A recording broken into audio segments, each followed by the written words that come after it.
Time ఇంకా 5:30 అవుతుంది కదా, చలేస్తుంది. ఇంకా కాసేపు అయిన తర్వాత లేస్తాను. పూర్ణ పడుకున్నట్టుంది, పడుకోనిద్దాం.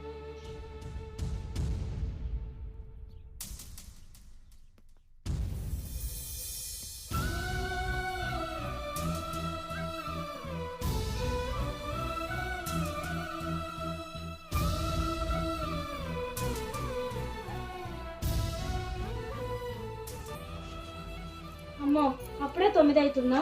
ఎక్కడ పని అక్కడే ఉంది. మా అత్తమ్మ నన్ను తిడతాదో ఏమో. అమ్మో, మా అత్తమ్మ గిన్నెలన్నీ రుద్దినారుగా, ఇప్పుడు నన్ను తిడతారో ఏమో.